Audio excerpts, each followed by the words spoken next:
Everyone, DVS ম্যাডামের ক্লাসে তোমাদের সকলকে স্বাগতম। আমি ডিভিএস ম্যাডাম। সবার আগে চ্যানেলটা সাবস্ক্রাইবের পর নোটিফিকেশন অন রাখবে, যাতে যখন যখন ভিডিও আপলোড হোক তোমাদের কাছে পৌঁছে যায়। আলোচনার বিষয় ক্লাস 7 সায়েন্সের আমরা 7 নম্বর স্কুলের প্রশ্নপত্র সলভ করছি। শুরু করা যাক। এর আগের প্রশ্নপত্রগুলো সব করে দেওয়া আছে, প্লেলিস্ট ভিজিট করে দেখে নিও। 3টে চ্যাপ্টার ফার্স্ট ইউনিট টেস্টে আছে, চ্যাপ্টার 1, দেন চ্যাপ্টার 3, দেন চ্যাপ্টার 5। 3টে চ্যাপ্টারই লাইন ভিত্তিক আমি করিয়ে দিয়েছি, প্লেলিস্ট ভিজিট করে দেখে নেবে। পাঠ্য বইয়ে গুরুত্বপূর্ণ প্রশ্ন উত্তর করিয়ে দেওয়া আছে, দেখে নিও। প্রথমেরটা দেখো, আমাদের একটা বিক্রিয়া দিয়েছে, বলছে এটা কি বিক্রিয়া? প্রত্যক্ষ সংযোগ বিক্রিয়া নাকি বিনিময় বিক্রিয়া, প্রতিস্থাপন নাকি বিয়োজন? এটা বিনিময় বিক্রিয়া হবে। নেক্সট পরেরটা বলেছে পরমাণুর কেন্দ্রক বা নিউক্লিয়াসে থাকে ইলেকট্রন যুক্ত নিউট্রন নাকি প্রোটন যোগ ইলেকট্রন নাকি এটা প্রোটন যোগ নিউট্রন নাকি ইলেকট্রন যোগ প্রোটন যোগ নিউট্রন। তো কি থাকে এটা? আমরা সবাই কিন্তু এটা জানি, এটা হচ্ছে প্রোটন যোগ ইলেকট্রন থাকে। সো হবে প্রোটন যোগ ইলেকট্রন। হলো। নেক্সট পরেরটায় চলে যাব। পরেরটা আমাদের বলেছে ফুটন্ত জলের উষ্ণতা 25 degree C, 50 degree C, 75 degree C, 100 degree C, অবশ্যই 100 ডিগ্রি সি। নেক্সট বলছে নিম্নলিখিত প্রশ্নগুলোর উত্তর দাও। এসআইতে তাপের একক কি? আচ্ছা, এসআইতে তাপের একক হচ্ছে জুল হবে। পরেরটা বলেছে NH4 হোল 2 SO4 যৌগটির নাম লেখো। কি হবে যৌগটির নাম? কমেন্টস করো দেখি কে কি শিখলে।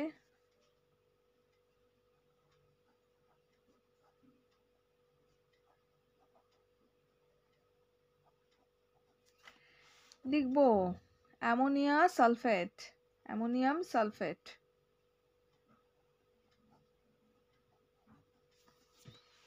নেক্সট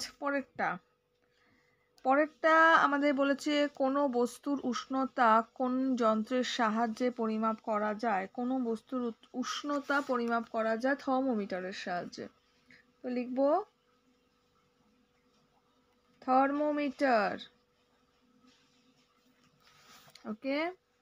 নেক্সট প্রশ্ন, নিম্নলিখিত প্রশ্নের উত্তর দাও। বরফ গলনের লিন তাপ 80 ক্যালোরি পার গ্রাম বলতে কি বোঝায়? আচ্ছা, এটাকে এইভাবে লিখবে, উত্তরটা এইভাবে লিখবে, অর্থাৎ মানে এইভাবে লিখবো, বরফ গলনের নীলতাপ 80 ক্যালোরি গ্রাম বলতে বোঝায়। এইভাবে লিখবে, লিখে 0 ডিগ্রি সি উষ্ণতার 1 গ্রাম বরফ, ওই এটা বইতেই আছে আনসারটা, উষ্ণতার 1 গ্রাম বিশুদ্ধ জলে পরিণত হতে বাইরে থেকে 80 ক্যালোরি তাপ গ্রহণ করে। কি লিখলাম? অর্থাৎ 80 ডিগ্রি সি উষ্ণতায় 1 গ্রাম বরফ ওই উষ্ণতায় 1 গ্রাম বিশুদ্ধ জলে পরিণত হতে বাইরে থেকে 80 ক্যালোরি তাপ গ্রহণ করে। ক্লিয়ার?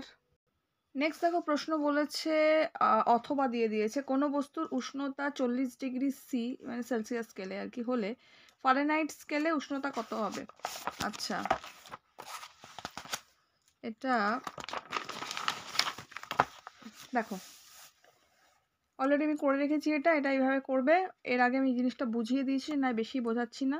আমরা জানি ফর্মুলাটা লিখবে C/5 ইকুয়াল F-32/9 হলো, যেখানে সি ও এফ যথাক্রমে সেলসিয়াস ও ফারেনহাইট স্কেলে উষ্ণতার পার্ট, অর্থাৎ সি মানে সেলসিয়াস, এফ মানে ফারেনহাইট স্কেল, এটা আমরা এক্সট্রা লিখে দিয়েছি।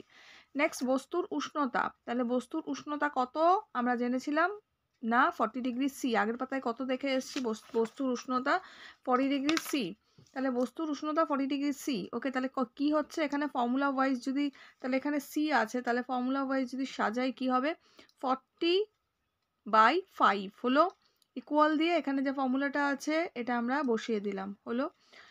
এবার দেখো আমরা ডিসকাশন মানে লেখার মাঝখানে আমরা সিটি কিছু দেবো না। এবার দেখো কি হয়েছে, কি করছি আমরা, যদি মাল্টিপ্লাই করি কি হবে, এটা দিয়ে এটা যদি আমরা গুণ করি কি হবে, F5 হচ্ছে 5F হচ্ছে, আর 5 দিয়ে 32 যদি করি তাহলে কি হবে, এই মাইনাসটা বসালাম, 32 করলে 160 হচ্ছে, তাই তো। তাহলে এদিকে হয়ে গেল ইকুয়াল দিয়ে, এবার ইকুয়াল বসালাম, এটা করব, ঠিক আছে। এটা করলে কি কি হবে, 360 হলো। তাহলে 5F সমান সমান যদি আমি 360 আর এই মাইনাসটা এদিকে এলে প্লাস হয়ে যাবে, তাহলে 160 যোগ করি কত হবে, 540 হবে, ওকে, সরি 520 হবে, হলো। তাহলে এফ সমান সমান কত হচ্ছে, 520, এফটাকে এদিকে আনবে, তার মানে বাই দিয়ে করব, বাই 5 করলে আমাদের হয় হচ্ছে 104। তাহলে আমাকে ফারেনহাইট স্কেলে আমাদের কত হবে,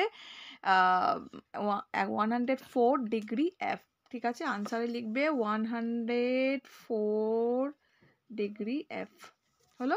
এইভাবে করে নেবে, ঠিক আছে। এরপরে দেখো দুটো সমীকরণ করতে দিয়েছে, খুবই ইজি আছে সমীকরণ দুটো।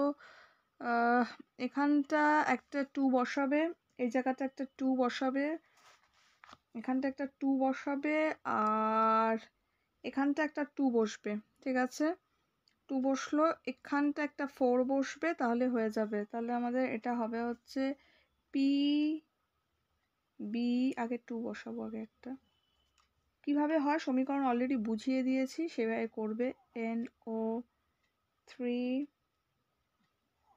হোল 2, অ্যারোটা সবসময় দুটো যেহেতু ইকুয়াল হয়ে যাচ্ছে তো ইকুয়াল বসবে। এবারে দুটো এখানে 2 করলাম, তাহলে পি বি ও, এটা আমি অলরেডি বুঝিয়ে দিয়েছি, ঠিক আছে।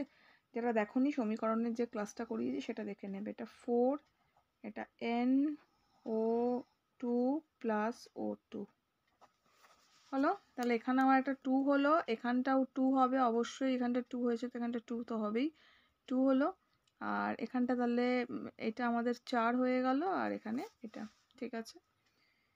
পরেরটা দেখো, পরেরটা কি আছে, FE2 3, ওকে, ঠিক আছে। তাহলে এটা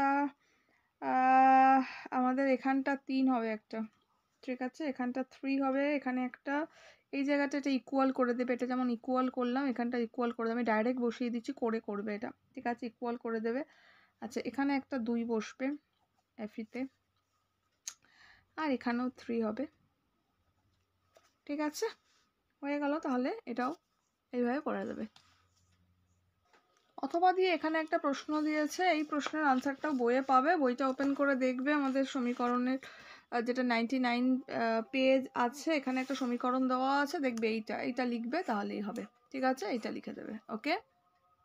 নেক্সট শর্ট কোয়েশ্চেন্সেই যাব, বলছে সঠিক উত্তর নির্বাচন করো। বলছে কেরাটিন নামক প্রোটিনটি থাকে পেশিতে, লোহিত কণিকায়, চুলে, নখে নাকি অস্থিতে। কোথায় থাকে কেরাটিন, চুলে থাকে, নখে থাকে আমাদের কেরাটিন। নেক্সট আমাদের বলেছে যে কেটে যাওয়া জায়গার থেকে রক্ত পড়া বন্ধ করে, আমার জায়গা খুব কম আছে, মোবাইলে কেটে যেতে পারে, ঠিক আছে, আমি তাড়াতাড়ি করার চেষ্টা করছি সেজন্য। তো যাই হোক, কেটে যাওয়া জায়গার থেকে রক্ত পড়া বন্ধ করতে vitamin K, vitamin D, vitamin A নাকি ভিটামিন ই, এটা আমরা করব ভিটামিন কে। নেক্সট পরেরটা বলছে আয়রনের অভাবে যে রোগটি হয় তা হলো, আয়রনের অভাবে না, আমাদের উচ্চ রক্তচাপ অপশান দিয়েছে, গলকণ্ড দিয়েছে আমাদের অপশানের মধ্যে, তারপরে দিয়েছে হচ্ছে অ্যানিমিয়া, রক্তাল্পতা। অ্যানিমিয়া রক্তাল্পতা হবে।